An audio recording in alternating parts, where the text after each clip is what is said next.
Sputum यानी कि बलगम की जांच अगर नेगेटिव आ रही है तो क्या टीबी के चांसेस हो सकते हैं। नमस्कार, मैं हूं doctor Vipin, pulmonologist end TB specialist. आज इसी के बारे में इस वीडियो में बात करूंगा। तो सबसे पहले बात करते हैं, टीबी एक इन्फेक्शियस डिजीज़ होती है जो कि माइकोबैक्टीरियम ट्यूबरकुलोसिस नाम के बैक्टीरिया से होती है।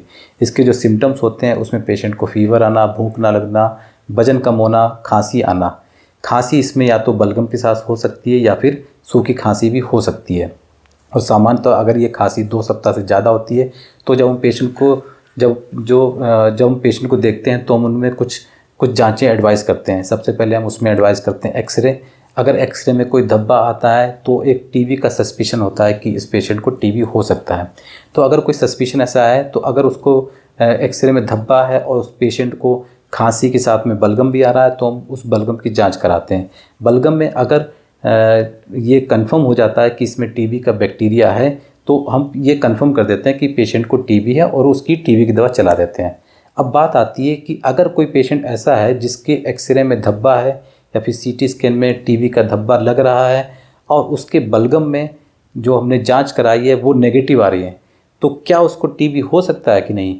तो इसमें ऐसे पेशेंट हमारे पास में बहुत आते हैं जिनका स्पुटम नेगेटिव होता है लेकिन हमें ये शक है कि उनको टीबी है। तो उस केसेस में क्या करना होता है हमें।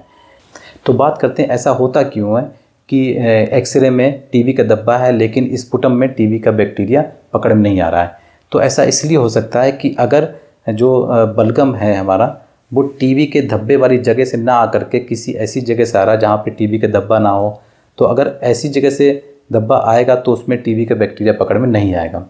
तो इस केसेस में हम क्या करते हैं, इस केसेस में हम पेशेंट को ब्रोंकोस्कोपी एडवाइस करते हैं। ब्रोंकोस्कोपी एक एंडोस्कोपी होती है जिसमें हम पेशेंट की सांस की नली में जा करके ऐसी जगह जाते हैं जहाँ पे टीबी का धब्बा है और फिर उस टीबी के धब्बे वाली जगह से हम बलगम को इकट्ठा करते हैं और उस चीज़ को हम उस सैंपल को हम जांच के लिए भेजते हैं। अगर टीबी अगर उसको है तो उसमें टीबी के पकड़ने के चांसेस काफ़ी हाई होते हैं, उसमें टीबी पकड़ में आ जाता है।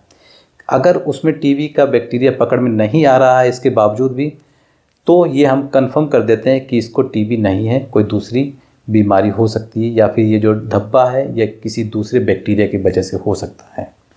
तो अगर एक्सरे और सीटी स्कैन में कोई धब्बा दिख रहा है और ये टीबी का सस्पिशन है और स्पुटम की जांच अगर नेगेटिव आ रही है तो ऐसा बिल्कुल नहीं होता है कि ये टीबी नहीं है, ये टीबी का बैक्टीरिया भी हो सकता है। बस इसको कंफर्म करने के लिए हमें कुछ और जांचों की ज़रूरत होती है।